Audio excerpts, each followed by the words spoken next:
Hey, how's it going, Rhett? What's up, Greg? Hanging in there, yeah. All right, we're discussing filmed in 1969 but released in 1970. So Yeah, Wikipedia says 1968. we're off to a bad start. We don't even know the date. Well, filmed 68, released 1970 because Warner Brothers was mad that it basically wasn't the Rolling Stones' A Hard Day's Night. So we'll preface it a little bit more. This is a British gangster film that depicts a lot of elements from swinging London, but also a lot of the underground organized crime figures from post-war London. And this is co-directed by Nicolas Roeg and Donald Cammell. Yeah, who were both Roeg. I think had experience as a cinematographer. This was Donald Cammell's first movie. Both are kind of eccentric auteurs, I guess, in the world of cinema. Yeah. Cammell had a really bizarre life, and this is the kind of film you look at and you're like, oh yeah, I can kind of see why. Yeah, it's interesting because it's more of Cammell's movie, you could say, because he wrote it. But then Nicolas Roeg has the more prestigious career, but this is really the only prestigious Donald Cammell film. He's had like other ones that are interesting, but nothing else that's been this high. I know that it's disputed like whose work it really is. Yeah. But I've heard folks say it's probably a little more Cammell. But Nicolas Roeg had gone on, like you were saying, to do a lot more acclaimed stuff. But just so we'll do a brief plot description of the movie. So, what begins as what people thought was going to be like a harder edge gangster movie. It stars James Fox, who really hasn't been in anything else because after this he became a born again Christian. So, it starts off with him. He's an enforcer for the British. You don't really call them mafia, just like because even in the movie they're like they're gonna call us gangsters. Yeah, the British organized. So they don't see themselves as gangsters. British organized crime guys. But, and so Chaz is an enforcer, and it's implied that he's got some weird sort of sadomasochistic streaks. Because the first time you see him, he's banging this cabaret singer, but the cutting is immediately like frenetic, and it's like, what's this going on with this guy? And it keeps alluding to him being into violent sex. And so basically, sorry, Rhett, I'm talking over you. Do you have anything cool? So basically, Chaz gets into it with his employers, who are these British gangsters who are in a protection racket, and they're slowly absorbing all the local businesses. And in the process, they absorb the businesses of one of Chaz's childhood friends. And it's implied that him and Chaz had some weird falling out. It's never fully explained. Chaz is a kind of aggressive guy because of his violent, weird, sadomasochistic streak, and he gets in trouble. He ends up retaliating and killing this childhood friend of his, and suddenly he's on the run from the British gangsters. That pretty much sums it up, right? Yeah, and then pretty much the whole movie is just, that's just the setup for the rest, which is just him in hiding. Which is, Chaz hiding out, who introduces Turner. Becoming a hippie. Yeah, played by Mick Jagger. Well, probably more like bohemians than hippies. Yeah. But, alright, so the plot synopsis really doesn't do the movie justice. So in the second half of the film, Chaz is held up with Turner, who's played by Mick Jagger, and then Sever, who is Turner's lover. They're both kind of like weird recluse rock stars, and Sever is played by Anita Pallenberg, who is Keith Richards' partner in real life. And that caused a bunch of behind-the-scenes drama. Which is why there's not really a Rolling Stones soundtrack, which they wanted it to be a Rolling Stones soundtrack. But the soundtrack is, there's a Mick Jagger track, but it's a lot of Ray. And it's interesting because, this is kind of like the first mainstream movie that is like an Andy Warhol type underground, scandalous, drugs and sex kind of thing. Kind of swinging along the thing. Because of the rumors that they were actually doing drugs and sex and not just simulation, that's why Keith Richards was, jealous. Like, wait, Mick and Anita are really fucking? So then there's a rumor that he was outside where they were filming, like he would hang outside, and suspicious. So that's probably why there's no soundtrack. I do like how you're wagging your finger though, like that was Keith Richards' objection. Like, right, people are having sex. This is how Keith Richards objects. Right. All right, so you're talking about some of the Andy Warhol-esque stuff, but that kind of goes into what is actually infamous about the movie. Is it's not so much the gangster stuff; it's that they were thinking they were gonna have this like maybe like more swinging genre movie, but it's a movie that was really graphic in the way like some Andy Warhol stuff kind of was. There was all these rumors circulating that there was a lot of like real sex and violence, and it was true. A lot of the actors in it were actually dudes who were connected with London organized crime. Apparently, one of the actors who plays Chaz's like colleagues at the beginning, one of like the big British gangsters, apparently he'd come to set one day and he's like, I just chopped off some bloke's finger, and he had some fucking guy's finger in a box. So yeah, there was a lot of claims to real life lewdness going on, and also the reaction at the time was, the movie's not too over the top intense with like graphic depictions of anything nowadays. To today, not compared to nowadays, but at the time, it's one of the movies you watch and you hear the reactions were so hysterical when they came out. I talked about people vomiting in the theater. Yeah. Richard Schickel said it was the worst thing he'd ever seen. I forget, one reviewer said it could only be enjoyed if you yourself are a dope fiend or a pederast or just the most ridiculous nonsense. What do you think that's about? Well, it's the same overreaction you get throughout history where, Beethoven, did his thing and they throw chairs at him. And it's like, it's fucking classical music. Who cares? And the same thing with the reaction. You're right, but at the time nobody could say, it's fucking classical music. Who cares? Yeah. When you progress through history, looking back is always like, what were these old people... They're so uptight. It's because they were. It was an uptight society. And performance is, it's the first, like, the drug use is, like, compared to the other movies at the time, is, like, I feel like really, like, matter-of-fact about it. Before that, you would see, like, a movie like Reefer Madness, where it's like, oh, you'll maybe, like, toke some weed, and then you might kill your family with an axe. Beware of weed. Yeah. This one goes really deep into not just weed, but also just, like, shooting up narcotics. You literally see Anita Pallenberg shooting something into her ass. She writes it off as B12, but and then like magic mushroom use is really hit on. Yeah, that was one of the early hallucinogen mainstream depictions. But also my other example is when cinema started and there was a train on screen and the train's coming at them and people ducked. I've heard that's actually not true. I've heard that's exaggerated, but that wasn't actually the case. Yeah. The train pulling into a station thing. Even the fact, if it was exaggerated, the fact that it even became a myth is, I think, telling in how people overreact because something is so new. So we have to think, in 1970, this shit was new. And it's not just that, like, the content that it was like, it was graphic or it was sexual.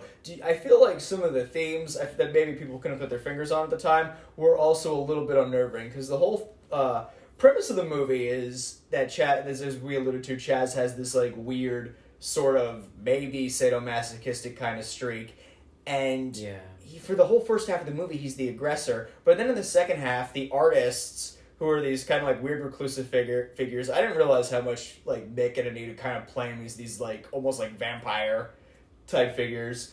And they kind of like turn the tables on him, and they kind of become the aggressors in the fact that they get Chaz to kind of like open up about like his vulnerabilities and everything. And there's this whole androgynous element that comes in with male and female. There's a lot of duality in this, a lot of it between Chaz and Turner, and then with genders, but also like the big parallel is performance, the kind of performance that Chaz does where he's an enforcer and he works in violence, and then the kind of performance that Turner does and that the Stones were doing in real life. It's a literal performance of like lying, saying I'm a juggler, right? Yeah. Is that what you mean? That's how I take it. Like the performance of I'm not a bohemian person. I'm hiding. So I'm going to say I'm a juggler. Sure, I'm going to put on a performance. Yeah, because it's that the real performance they're interested in is what Chaz does, because they're like violence is like they take it. The Bohemians look at it like Turner and Sever look at what Chaz does as an artistic expression, and you see that even. But just from the violent gangster side of things. Yeah, because they're such bohemians, like they're so liberal in how they see art. most people are horrified by what Chaz does, but they're fascinated by it. Because and that's why they see art in everything. Yeah, and not only with Chaz, with some of the other gangsters, like when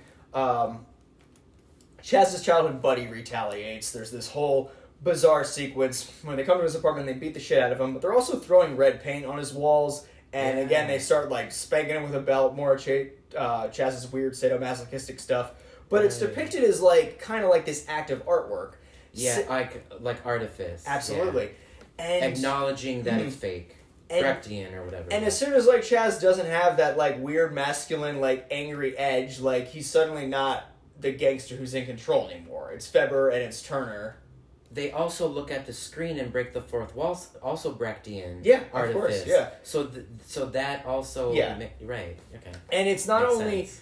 And Chaz isn't the only man's man who you kind of see in, I don't want to say a compromising position, but not a traditionally masculine position.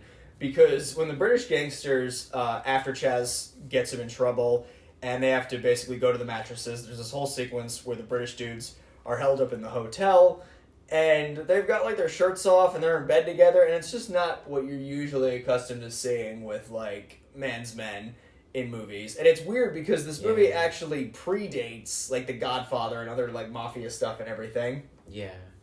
And so you're saying maybe they are also playing with the duality of the masculine, feminine. Yeah, playing into the themes, but also touching on something that was really not addressed with other gangster movies, and that's that there was a weird overlap with the queer subcultures in London at the time with the organized crime element. And you think they would be like really opposed, but in British organized crime, there was actually a lot of mobsters who were openly gay, and the stigma with like homosexuality wasn't quite the same that we think of when we think of like traditional gangster films. Well, probably because literally they were probably thinking themselves as like, I'm fucking gangsta. I can be gay if I want, bitch. Right? That was maybe the attitude. It's probably more like in post-war London, like organized crime and homosexual were both on the fringes, and that's how they overlapped. But maybe you're right. Maybe they were just so good at organized crime, they're like, let's also take over the gay business. Yeah. We're taking over the rackets. We're taking I'm a sociopath, and I'm gay, and I'm going to be unapologetic about it. Yeah, I mean... Just like gangsters are unapologetic, so that would actually make sense. Yeah. That they were open. So that's cool. but also the parallels with rock and roll, like there are so many like stories in like the history of rock and roll, especially like with the overlap with the violence of the 60s, and then like the music, the Stones and the Beatles, and like any music that overscores Vietnam. There's like this parallel with rock and roll and upheaval, but at the same time, it also put the pressure on the rock stars to kind of say like, are we actually like saying anything? And like that's why like post 70s, like people are like, is rock and roll like dying out? Does it not have the substance that it used to? And you get inside like what Turner's character, Mick Jagger, might have been going through, where he's like, oh, this is a guy who actually dabbles in violence. This is a real fucking performance. This isn't the fake rock and roll that I was doing. This is like, and that's why he has the line where Jagger comes out and he's decked out like more like a kitschy version of a typical rock and roll star, like James Brown or something. And he's like, the only performance that really makes it is the one that achieves madness. That's why it's, and because it's like, oh, you can understand why a reclusive artist who's like, what the fuck do I have to say? Am I just a phony? And it's like, no, wait, here's a point of inspiration. It's this guy who deals in real violence, who deals in real fucking fringes of society that nobody sees. This is just what I'm fucking looking for. Yeah, because there's that genius part, because I think they're also referencing Mick Jagger as a singer. Mm-hmm. And also Chaz having to put on a performance. Yes. And so Chaz is like, you understand that sometimes you have to change up your image, right? Yeah. And Mick Jagger's like, yeah, I do. And I thought that was genius. Yeah, because the context is that once Chaz is in hiding, he has like one friend left in the organized crime business, and he tells him, Chaz, all I need you to do is get a passport, and Chaz is trying to get away to go to America. So he touches base with Turner and Feber and the third girl, who's played by, I think it's Michelle Sartre. Third girl was never in any other movies. They're in like a menage a trois. And Chaz asks him to use a Polaroid because he needs a new I'm having a birth passport photo, and then they feed him the mushrooms, and they start decking him out in different sort of outfits and start changing up his image. So he's saying, I need to change my image because he needs this passport image, but Turner is immediately like, no, you need to change your image. And there starts to be this dialogue with this back and forth about, do you know who you are? And there's a, do I know who I am? And that's like one of the first things Turner says to him. And then these weird parallels start to emerge between Turner and Chaz. Because then you were keeping me on track and saying that Mick Jagger's character, Turner, was like going through like a writer's block. Yeah. And so they kind of saw Chaz as like a creative project. Yeah. And so that's probably also part of the overlapping. Sure. Yeah. And so that made sense. Yeah. And there's also a lot of references in this to like the decadent movement in literature. Again, lots of androgynous stuff. It's and when you think of like the decadent movement, like the big first author most people think of is like Oscar Wilde. And associated with the decadent movement was also a lot of like, you know, Orientalism and being like fascinated with like Eastern cultures because it was so informed by, you know, the British Empire and explorers and stuff that was brought back from the East. And you even see that a little bit in this because they kind of compare Chaz to a bandit who might, you know, be somewhere in like Persia or something. And throughout it, you know, Turner's character is reading this, he's reading like excerpts from, I don't know if it's Oscar Wilde or like John Lewis Borges. Yes, John Lewis Borges. And then,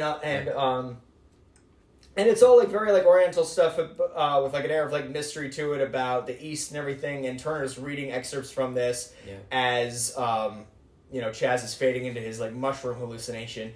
Yeah. And it's also like important to note that in real life, Mick's partner, Marianne Faithfull, she had, you know, eventually paired up with Kenneth Anger, who was an occult filmmaker. She had dabbled into like the occult stuff. The Stones had already had this sort of, you know, satanic aura about them with like sympathy for the devil. And Anita Pallenberg was really big into occult stuff. And apparently, I don't remember the source, but even had like strings of garlic strung around where she would hang out to like ward off evil spirits and shit. And they had the album Satanic Majesty's Request. Which is it, yeah. Something like that. Which a lot of people write off as like the Stones, like, you know, second-rate Sgt. Pepper's. But to be fair, they're psychedelic. Mick actually was like briefly like pretty interested in reading books about goblins and shit. So the Stones probably were following the Beatles, but at the same time, there was like this second occult wave that the movie also kind of touches on. That's interesting you brought up Oscar Wilde reference because Oscar Wilde is also referenced with the glam rock movement. Sure. Just because of the gay thing and, you know, bisexuality, in fact, androgyny. In like Velvet Goldmine. Yes, Velvet Goldmine. That's why I said they depict Oscar Wilde as basically the godfather of the glam rock movement. Yeah, and this movie is very glam rock right before glam rock, so it had influenced glam rock. Early on, Chaz, when he's trying to conceal his Jagger image, and drag. When Chaz is trying to conceal his image early on, instead of just like, I feel like he could have just put a hat on or something, but for the purposes of the movie, he puts like this red paint in his hair, and it's so exaggerated to the point where he looks like this alien figure. It's like, there's no plot reason why his character would go that far to conceal his identity. He could have just put a hat on or like cut his hair, but for the purposes of this movie, it's clearly overlapping with what would also be associated with rock and roll in the decades right after it.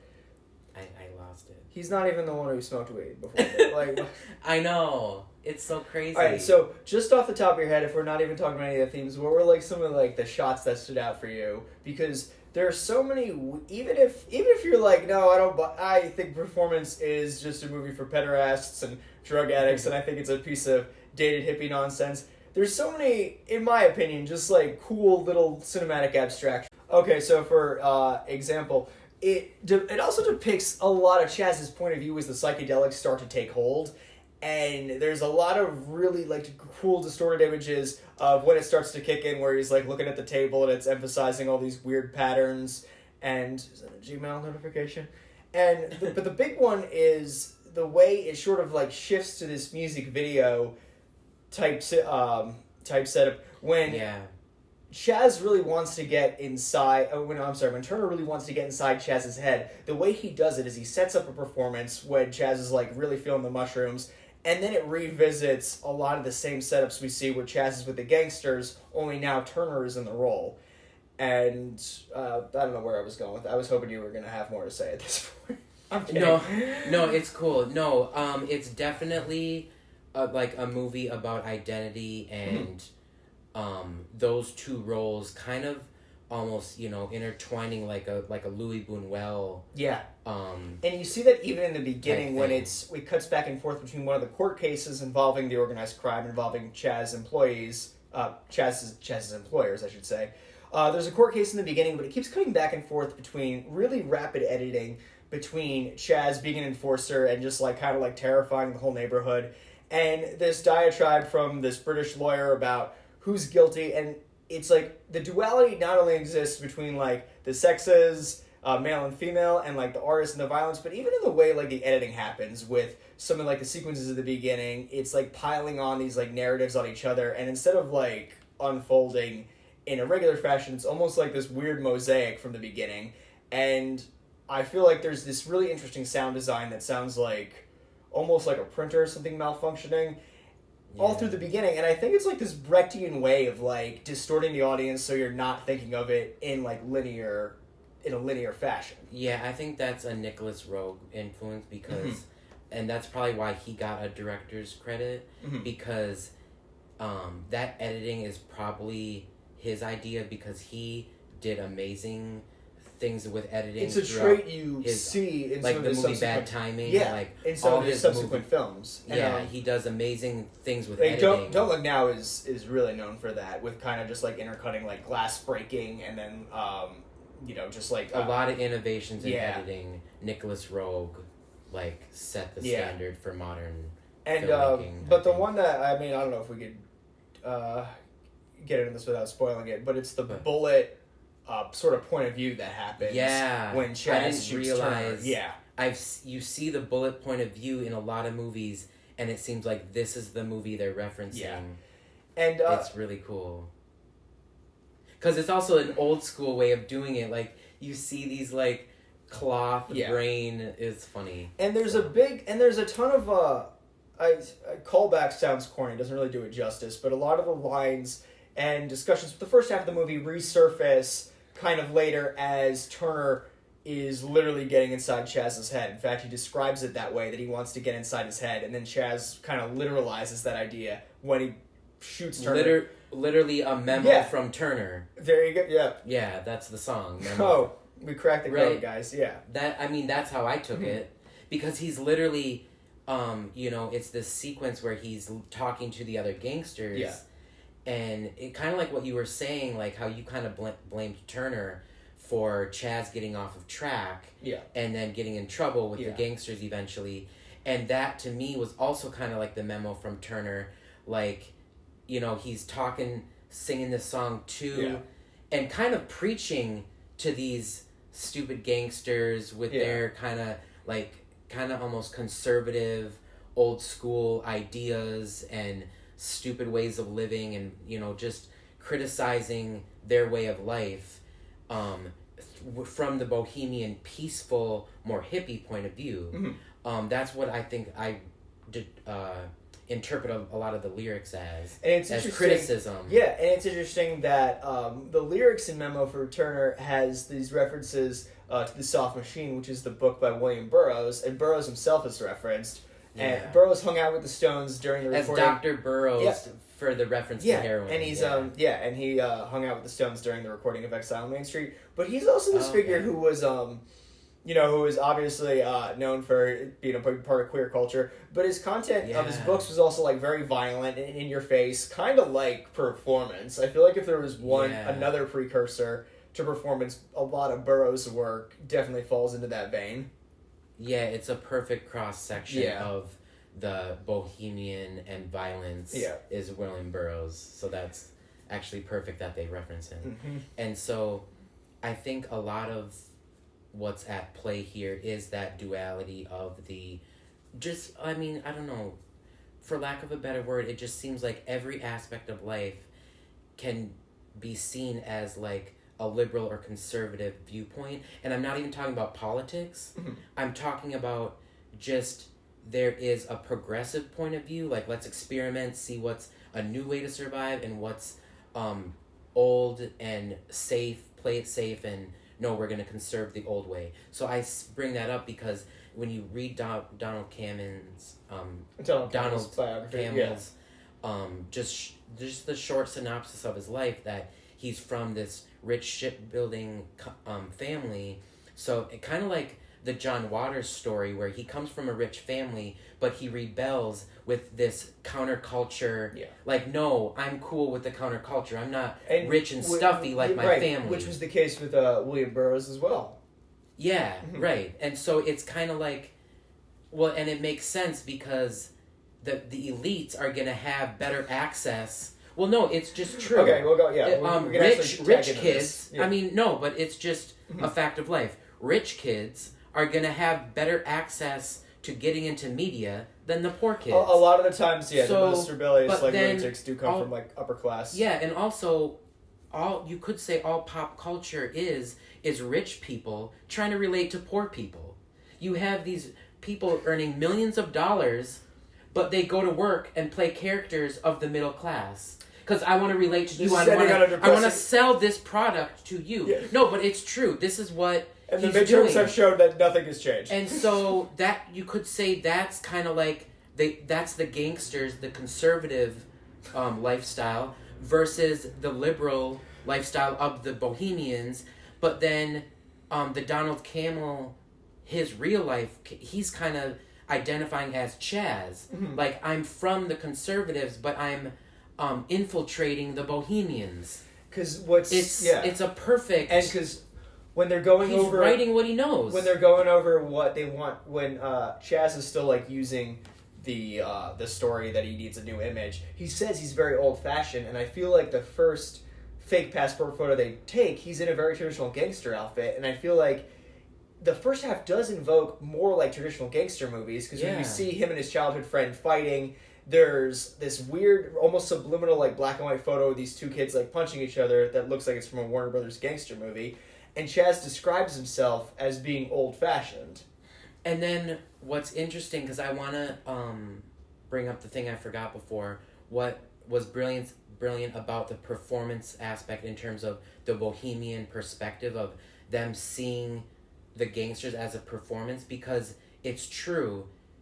They don't have a reason to beat up these businesses. Yeah. They're bullying them for money. Yeah. So in a way, they have to put on a performance. Yeah. And that's how I interpret what you meant. And that's right. Yeah. Yeah. The bullying is bullshit. It's just to bully you out of money. There's no nobody's point disputing that. Well, no, but I'm saying I'm just trying to Yeah, you're right. Understand. Well, that's what it all means. And that's it's fucking brilliant. Yeah.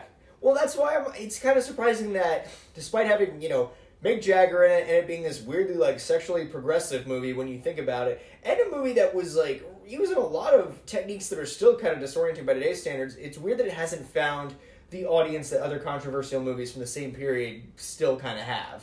Yeah, it's underrated. I think it's aged better than, yes, that's the point. But it's probably because it's British and it is like a British Pulp Fiction. Like, if you go to Europe, and this is with a lot of things, if you go to Europe, they're way cooler. Go to Europe. And they give credit where it's due better in Europe than we do in America. It's just a fact. With everything. People? With everything. They have better taste. They give credit where it's due, except for the crown jewels. Those What do you mean? I'm talking colonialism. Okay. Colonization. Okay. Colonizing the port. Yeah. They give credit where it's due unless it was stolen. Well, because they are ashamed of their... from an African country. Because everybody's ashamed of their bullshit history, of course. All right. Right. It's underrated, though. That's the point. The victors whitewash the history books because they can. I'm Greg Suarez. I'm Rhett, Sever. Thanks. I think we might have actually gotten some good stuff. Hey everybody, this is like a postscript bonus after the podcast because you'll notice some things were edited out because it was just me blanking and forgetting stuff. And one of the most important things I forgot to mention was that this movie made me realize something like what I think is profound, but there is a point where, there's this common like fetish in sex where like guys like to be scratched on the back by the woman and and women love scratching men on the back. I don't know. Like even in high school, one of my friends, like his whole back was scratched because that was like their fetish or whatever. And then it's in this movie at the beginning as well. And what I realize about that is so cosmically poetic. I don't know. But I think what it is, to me, everybody's on the bisexual spectrum. Okay, it's in my book, blah, blah, blah. Everyone is gay when they masturbate. Okay, so, but, we've been oppressed by homophobia and the church and conservatism, all this stuff. Okay, so what I think is nature always finds a way. And one of the ways it finds its way is men who like to pretend they're all machismo and, all masculine, 100%, blah, blah, blah. This is their socially acceptable way of being submissive, is being scratched on the back by their lady.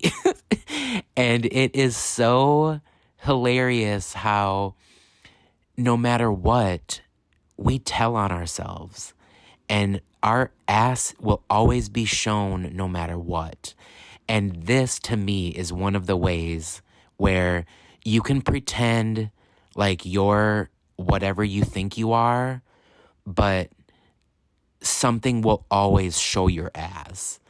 And I think this is one of the beautiful ways life shows us the truth.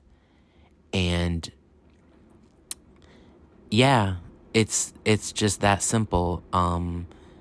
You are not the masculine man you think you are. In some way, you are submissive, whether it's, your woman giving you the parameters of what she can take and, or whatever. But there's a feminine and masculine side to everybody. Accept it, deal with it. It's fucking beautiful. Nature is amazing. Fucking love yourself. And fucking forget your toxic bullshit. Or don't, whatever. It's gonna play out how it's gonna play out. And this is just me realizing with this movie and life experience that this is what's really going on. So there you go. Thanks for listening. See ya.